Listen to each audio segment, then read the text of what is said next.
back to be on the Apex. So episode 2, we're talking about Formula E still. We're talking about rounds 2 and 3 under the lights in Diriyah. So these are both night races, obviously in Saudi. Yeah. So let's get into it. I mean, I think I said before in the last episode, there's 2 races across this weekend. Obviously, it's a double header, so we've got a little bit more to talk about in terms of, both days as a race, both days as qualifying. There's a lot to talk about, so we'll talk about the first day, round 2. Well, firstly, I would say what I do find interesting about Formula E with both races is that they do switch it up. They increase the laps in the second race so that the strategy can be a little bit different. Yeah. And I think that has kind of changed the race, because the second one definitely had a lot more focus on the attack modes and led to a lot more overtakes during the attack modes. Absolutely, it does kind of switch up the positions a little bit 100%. more. We see a lot more, we're going to talk about losing positions to attack mode,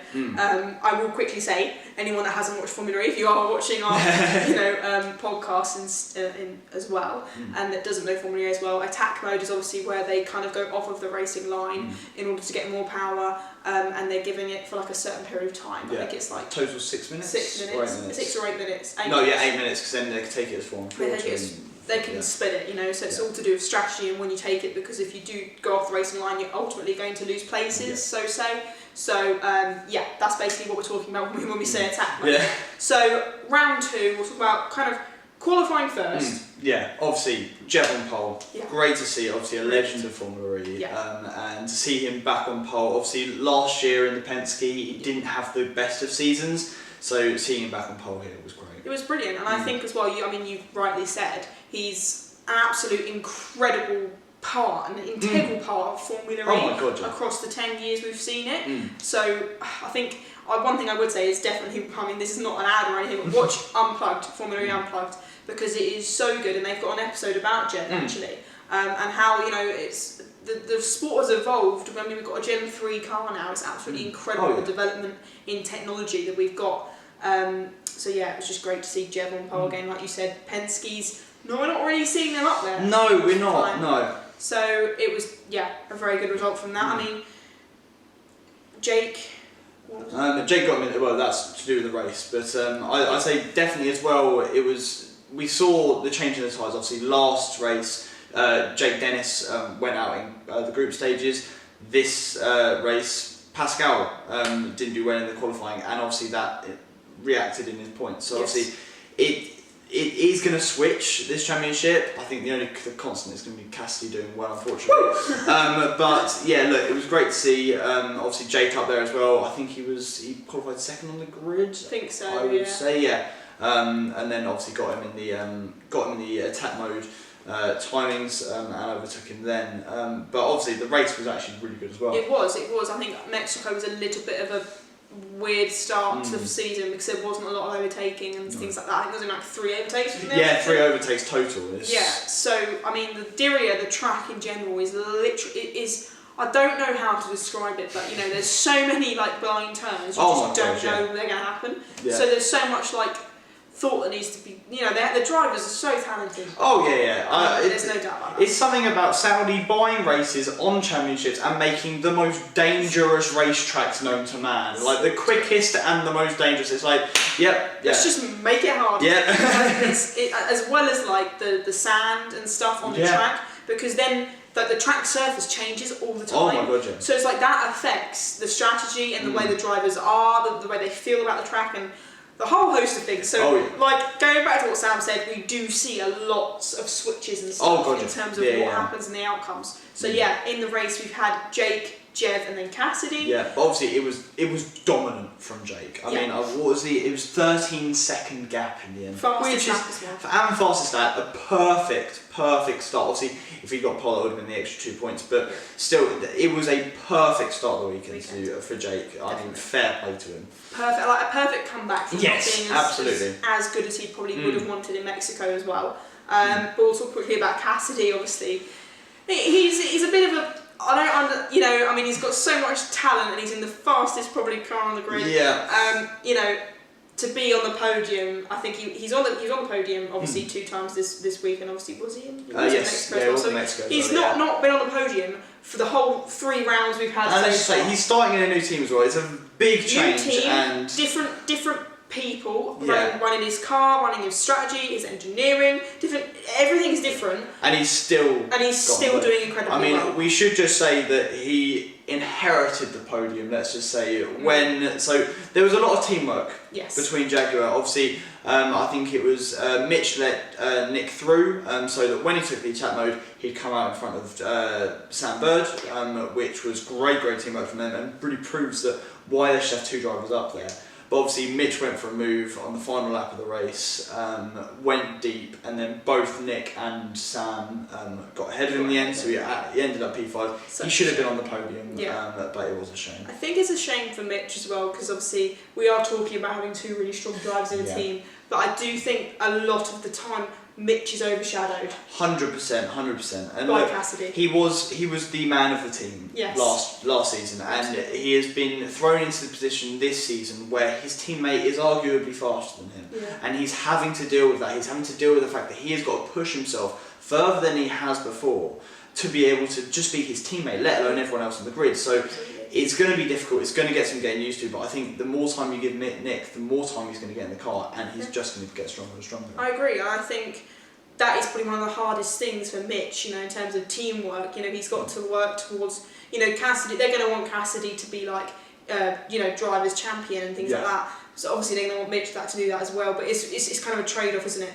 You've got to put one driver first. You can't have both of them being exactly. So it's like, ultimately the fastest driver is going to end up with the most benefit. And I think, look, it's kind of like Merck in 2016 in F1, where I think Jag have realised that they are going to win the constructors, and it's going to be how they control that dynamic between the teammates to be able to just kind of get through weekends, because chances are going to be that they are going to be on the same bit of tarmac at the same time at most races. And look, we saw it with Nick in London in the final race of the season with Buemi.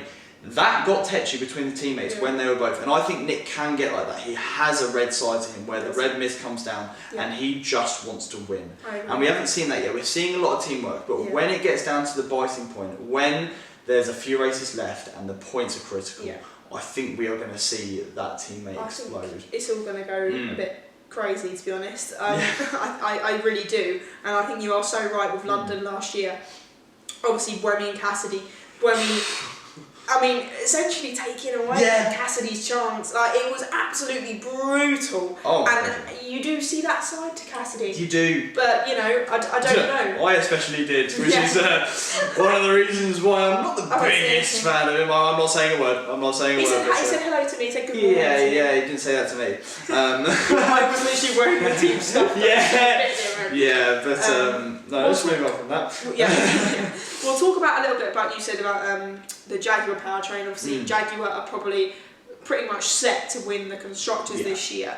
Obviously, with Envision, their customer team winning. 3 races in. I'm saying that now because it will happen. Envision, their customer team, won it last year, so obviously Jaguar want to win it ideally because they are the manufacturer.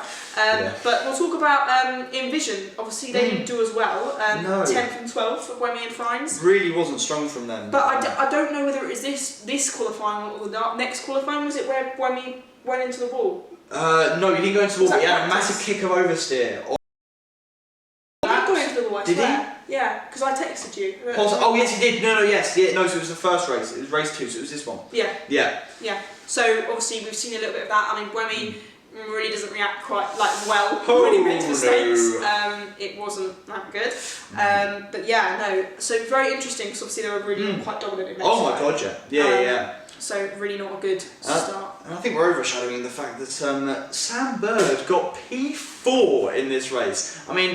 To come into this team, obviously he didn't have the best season last season. To come into this team, he didn't have a strong race in Mexico, although his head would have been down, and to come back with a P4 shows that the team trusted in him, and it was such a great result. Absolutely. I think for McLaren as well, we'll go on to talk about round 3, but they got 2 P4s, didn't they, across the whole weekend? Absolutely. Incredible. It was an unreal weekend. Last season we would have given our right hand for that. Yeah. So good to see. Obviously, okay, we'll go on to round 2 now. Yeah? Yes. Yeah. So round 3. Sorry, round 3. Right. So obviously we had a qualifying and a race for this as well. So it's a whole separate thing. We'll talk about pole first and quali. Oh my God, Oliver Rowland. Wow. What? Okay, I mean Nissan. Incredible for Nissan. I will quickly say, obviously, because I want to be a team manager. The team manager of Nissan is a woman, a lady, and team coordinator is as well. And it's just incredible to see. I mean, Nissan as a team, I think, are extremely overshadowed. Oh yes. Especially their content team. Have you seen their TikToks? Oh, it's unbelievable. I've seen you them daily. I love their videographer. He is brilliant. Incredible and so creative. And I think the team really deserve that pole. Oh, 100%. And look, they were looking strong during practice as well. I think he got P1 in practice 1. Yes, I think so. Yeah. And obviously he showed pace this weekend. He got pole in the third race. Fair play to him. Obviously, we've seen Ollie winning races before, or win race. I think he only got 1. But yeah, great seeing him. I think he's incredibly humble as a person. Oh yes. You know, in the interviews, they're always like, "Oh, pole, what does that mean? You're going to win the race?" And he's like, "Well, it doesn't mean anything." No. And it's like, well, that's actually so true because that's like. That is basically Formula E. You just don't know what's going to happen. You could really get pole, then you could lose, like completely, like DNF or whatever, you know. So it's just you don't know. But incredible in qualifying for Scotty Rowland. To see Sasha as well up there, great point haul for race 3 for Nissan. Obviously, we didn't see them up there that much last season, so yeah, great seeing them in points. Great seeing them in points. Yeah. So talking about the race, obviously we had Nick, then Robin Friends, then Oliver Rowland. So again. Overshadowed by the Jaguar powertrain insanely, and then Nick Cassidy pulling through for a somewhat dominant win. I think, you know, fastest lap. I mean, look, we saw Friends make the move on turn 1, lap 1, to take it up the inside of Ollie, and then look, Nick was behind Friends the whole time. Yeah. He took tap mode and then came out ahead of him, and that's how Formula E goes. And obviously, that's a strategy, you know. Yeah. I mean. Jaguar have just been working so hard on strategy and trying to get it right. I mean, everyone is as well. But I'm just saying, you know, with Cassidy, I mean, it's just incredible coming into the team, like you're saying with Sam. Coming into the team, brand new team, you don't really know a lot about it. You're still getting to grips with it. Incredible start, I think, for Cassidy's rise to fame in the Drivers' Championship because. It's really quite nice. It is, and look, especially in a championship like Formula E, where all the cars are basically homologated apart from the chassis, and to come into a new team where the engineers are completely different. It's all about the setup. It's all about how you get that setup refined to you, and to be able to come into a team and just be able to get results like this already is showing so much promise for the future, especially for Nick. Yeah. Sorry, I'm just literally thinking, where's Mitch? Oh, here. Mitch. So I'm just thinking about Jaguar. Obviously, we're talking about 2 really consistent drivers. Not sure consistent is probably the right word because Mitch obviously got P10. Had a little bit of an issue in round 3, just not being able to, you know, get up there. I mean, Cassidy. It really does show that Cassidy potentially, I think, is the stronger driver. I do think so, and I think it will take a lot for Mitch, especially with Mitch being in title contention last year. I think it'll be tough bullet to swallow. I think so. But I think. The results will tell themselves. I think look, Nick's high and mighty in the championship now. I think, and with his consistency, and look, there will become a point where even though they are close on talent, the points will just tell the story. Absolutely, I agree. Going on to Jake Hughes. Yes. What a race! P4, his best result ever in Formula E. Great to see from him. Yeah, definitely. I will actually say quickly as well, when we didn't start. Yes, of course. Yeah. Because he did go into the wall, because then they had such a massive shunt that then I think the whole right side of the car was completely destroyed, and they were just checking over it, and obviously they just couldn't fix it in time, so he actually didn't get to start. So that was quite painful for Envision's kind of constructors championship kind of start to the season, I guess, because no points there. Obviously Robin Friends getting P2 kind of to a little bit back, but still not what they would have wanted. You know, Jaguar 2 cars in the points, whereas 1 not starting, not the best. Also, I think another standout driver for me was Jaguar. Yes. He qualified very, very well. I think he qualified P6 in the end. Obviously, I am a Jahan fan. I wasn't in Formula 2, but since he's moved over, I have kind of been a fan of him. Obviously, he did DNF in the end. I think he went off turn 1. The car just stopped. But he was in the points for so long, fighting off the drivers. Obviously, he was slowly going down the pack in the end, and I think he was just out of the points. But great promise to see from him. Obviously, a rookie, never driven this track before, and getting in the points like that, being able to show his talent, I can't wait to see more from him. I think that's so important as well. You know, you're saying he's never driven the track before. We said it in the last podcast. You know, going into a race weekend where everyone has got experience in that track, if not like incredible experience because they've raced there for several years. You know, going in not having any real life experience. You know, you've got the sim experience. I completely get that, but it's not the same. It's not the same. It's not the same. You don't feel those vibrations on the ground. You don't know what the track's like until that track walk, and the track is completely different in person. You see little imperfections which you need to miss. You see certain bits, and to be able to just come in and just smash it like that, incredible. Even though he DNF'd, that tells none of the story. Yeah, absolutely. I couldn't agree more. I mean, it's just great to see, and I'm quite excited to see like where he's going to go further. I mean, it's just a shame that he DNF'd in that race. Yeah, otherwise, because it would have been a great start to his championship kind of points, and unfortunately, obviously, he didn't. Yeah. But also, I think an overriding theme that we haven't kind of mentioned yet is Nick de Vries. Yes, that's an important point. And look, he just hasn't come back, and I think. Obviously, we saw him in Formula 1. He didn't make that transition from Formula E to Formula 1 very well at all. Yeah. Did Alpha give him enough time? I don't think so. But obviously, we've seen him come back into Mahindra. He just wanted to get on the racetrack, and Mahindra was one of the only teams that had a seat available for him. Obviously, he hasn't been getting those results in, especially in qualifying. He's been qualifying basically last. And there has to be questions asked about how long we're going to give him to run it. Obviously, Mahindra isn't the best team to be in, but... Yeah, I think a really important point taking... I mean, I completely agree with you. It is really quite interesting about his career as a racing driver. Interesting. But yeah, Mahindra, I mean, they didn't have... They had 70% less time testing in Valencia because they were the biggest affected by the fire. So they actually didn't test the further days actually after the fire actually happened. So they got no information. They lost all the information because it was all on the stuff that burned. So I think going into Mexico they were in a really dodgy place because they just hadn't had the amount of time other teams have had. So obviously we've got that factor of them not being as prepared. Obviously they're going to be prepared, but they're going to not be prepared to the same level as some teams. And it is just the margins in these sports. You need to be having all that time. And I think Nick coming back from Formula 1 needs that boost to then comfortably fit back into Formula E. And I think that's really going to he's going to struggle with that with Mahindra. Yeah, 100%. Because of the effect that the fire has potentially had on team understanding the car for this season. But I will say something else is that even though you say about kind of this bad start that Mahindra's had, the least he can be doing is beating his teammate. And his teammate was very close to the points, obviously Mortara in P11.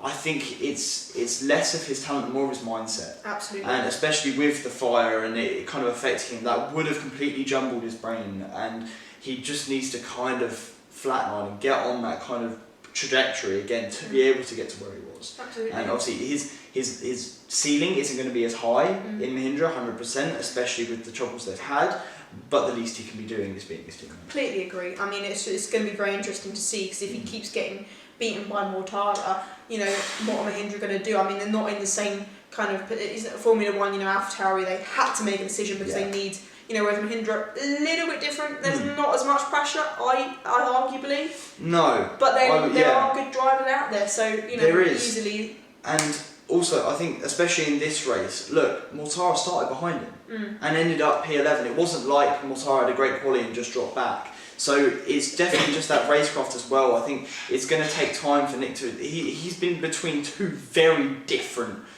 categories. And look, it's going to be interesting to see what happens in the next coming races, but it's not a good start at all. And I would also say as well, he's going from two extremely different categories to then going back to Formula E and then being with two extremely different teams. Yes, very different. Coming teams, from Mercedes, which was Mercedes, now McLaren, obviously. Such a massive team. I mean, they've got so much expertise and stuff like. I don't know. I feel like he probably had a lot of backing. Not that he hasn't in Mahindra at all, but it's completely different, I think. Yes, I definitely agree. Yeah. But I mean, it's going to be interesting. I think obviously this championship standings with Nick at top, it's going to be interesting because obviously Jake didn't have the best race at all. Yeah. Pascal didn't either. I think he came like P7. Yeah, P7. Jake Dennis not even in the points. No, so are they handing it to Nick at this point? But obviously we see this championship, it's like a roller coaster. Absolutely. You see troughs. It says nothing. Exactly. So, and look, with 3 races in, Nick could have a fall and kind of have kind of these with double races. If you score no points in the first one, your mindset goes. Yes. And we can see that going through the championship, and it will be very interesting to see. Definitely, I agree. And then obviously we'll kind of we'll round this off now. So the next race was going to be Hyderabad this weekend, right? And I completely forgot that it is cancelled. And I will quickly just add, we did do a little bit of research before this. We started this podcast, but obviously it was cancelled because the government breaching contract. So they it's not going to go ahead. So the next race is Sao Paulo. Yep. In Brazil. I remember last season that was actually quite a good race. It should be exciting, especially with the weather in Brazil. Oh my gosh! Could never give a. And weather with Formula E, I mean, we know as from London. Jesus Christ, that was not fun at all. Switched up a lot. Absolutely. But, it'll be very, very exciting. Yeah, so stay tuned for the next episode in Sao Paulo, and we'll see you soon. Bye.